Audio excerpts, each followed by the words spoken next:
Hey there, friends. Thank you so much for joining me for another group session. This one will be for everyone, and it's a follow-up to the video I released yesterday, which is 3 survival tips for empaths. So if you haven't had a chance to check that out, go ahead and check it out. However, for everyone who has already checked it out, or anyone who's feeling like they're at their breaking point in this mid-November, then that is okay. These messages are for you, so you just hang on. Friends, as well, if you haven't been to a group session before, all good. Just know and understand, not all messages will resonate. That is totally cool. If you need a private session, check me out at my website, kellyfergusonreadings.com. And of course, if you enjoy these messages, please don't forget to support me so I can keep supporting you. Okay, so let's take a look at these breaking points. A lot of us are feeling the Mercury rising, and we're having a heck of a time figuring out how to manage this, okay? So I really feel that the best way for us to do this is to go to our spirit animals, okay? I'm using a Stephen Farmer deck. Love this deck. This is Power Animals, actually. So let's talk with, oh, there we go. Okay. Oh, all right. Yeah. Check this out. Wow. Coyote and wise fool. And what it says down here, accept your follies and find the teachings in them. Wow. So this is really talking about your contribution and participation in either these old memories or not managing them properly. Again, go back to my 3 survival tips for empaths, okay? There's gonna be clear direction there in terms of what to do and how not to get tripped up. The Cliff's Notes version of that is number 1, fast and furious memories coming up for you. Don't pitch a tent in that energy and stay there and wallow in it. Number 2, trust your gut, trust your instincts in terms of what's going on around you, regardless of what people are saying. And 3rd, take care of your physical body. Food, water, rest, etc. Anyhow, go to the other reading for more details. But this is telling you exactly what you need to do. Look at how you've contributed to those situations or the situations that are on your plate right now that are causing you stress, okay?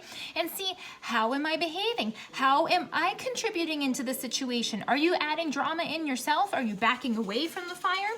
And a lot of this stuff, because it's coyote energy, is showing me that a lot of this is going to be familiar to you, meaning some of these traumas are going to be family related or in an environment that you've been in a long time. So for example, have you been in the same workplace for a long time, and as a result you're seeing repeated patterns in the workplace or how you're contributing to the problems. So this is also advising you at the same time to know and understand that although some things that are around you are familiar to you, sometimes they're not always perfectly healthy for you as well. And sometimes we need to be able to rise above that situation and stop and evaluate the whole interaction to see what was going on, to find out, again, how are we contributing and how do we change the algorithm? How do we change the pattern in terms of how we are showing up and or reacting to the situation? We need our goals to be more in the line of non-reaction. You can respond, but see what's happening, feel what's happening, take a breath, let it go, and then choose. Choose, friends. How do we react? What do we want to say? What do we want to do? Does sometimes not speaking send a message as well? Definitely. So try to do things differently in a way that you've done before, or at least some elements therein, and you might see a different result.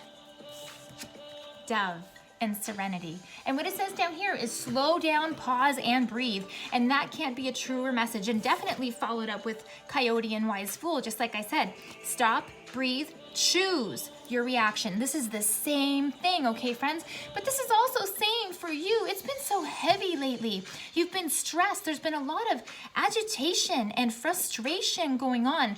And so this card and dove energy is asking you to be kind and lovey to yourself, to your heart, to your energy. Because if you're not passing faith and peace forward for yourself, then how else are you going to be able to hold that space for others? Friends, so important. Rise above and don't let your thoughts overtake you as well. Just because your thoughts are telling you to chew on this old bone doesn't mean you have to do it. See the invitation to go sit in the sludge and say, no thanks, give me something better, okay? Absolutely. Now, this might not be relevant for everybody, but it very well could be relevant for a lot of you. Lizard and dream time. Have a lot of you been having heavy dreams or really vivid dreams or dreams that are really kind of shaking you to your core in terms of the messages you're receiving? Pay attention to what's coming up for you, because you might have loved ones visiting in your dreams trying to give you love, to give you support. You might also be seeing other people from your existing, like who are living, right? You might actually see people that you interact with in the physical world showing up in your dreams as well, giving you tips, clues, or tricks in terms of what's coming down the line with your relationship with them and what to expect. I've already seen that in myself already this month, okay? But this is also telling you that change is coming, and these messages might be coming to you delivered in your dreams.